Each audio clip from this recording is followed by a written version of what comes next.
Pemirsa, meningkatnya jumlah anak yang tumbuh tanpa ada kehadiran dan peran aktif seorang ayah atau yang biasa kita kenal dengan istilah fathers. Ini mulai jadi perhatian serius.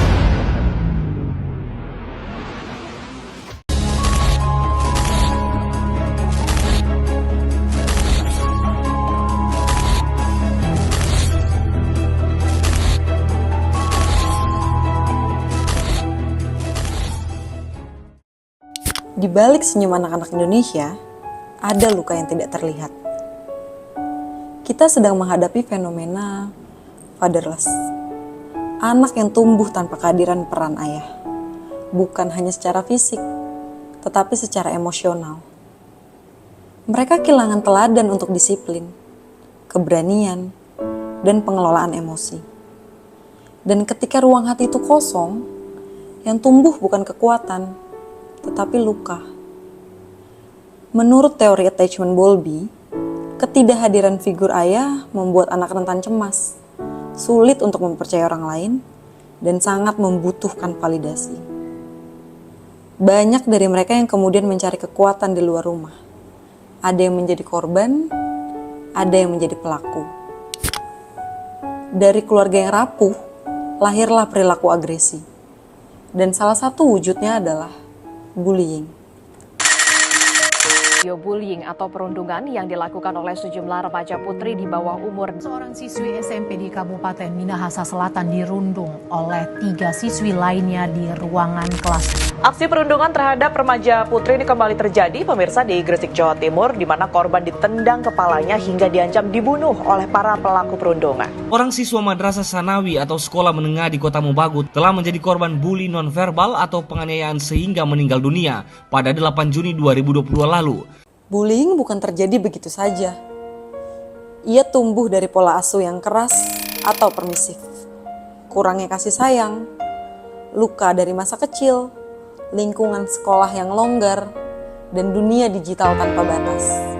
Bullying hadir dalam bentuk verbal, sosial, fisik, hingga cyberbullying. Ketika nilai kemanusiaan mulai terancam, negara tidak boleh hanya sekedar menyaksikan. Disinilah negara berbicara melalui hukum dengan mengambil peran untuk memberi perlindungan, kepastian, dan keadilan bagi setiap anak Indonesia.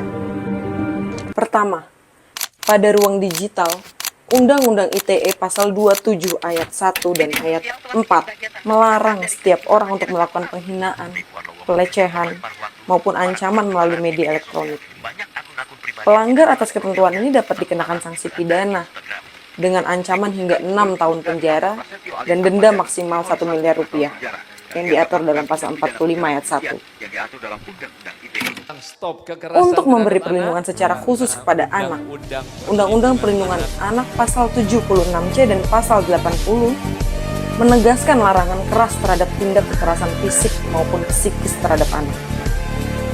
Hukuman bagi pelaku dapat mencapai 15 tahun penjara apabila kekerasan tersebut mengakibatkan kematian pada korban. Dalam ranah hukum pidana umum, pasal 289 KUHP mengatur sanksi bagi pelaku perbuatan cabul yang dilakukan dengan kekerasan.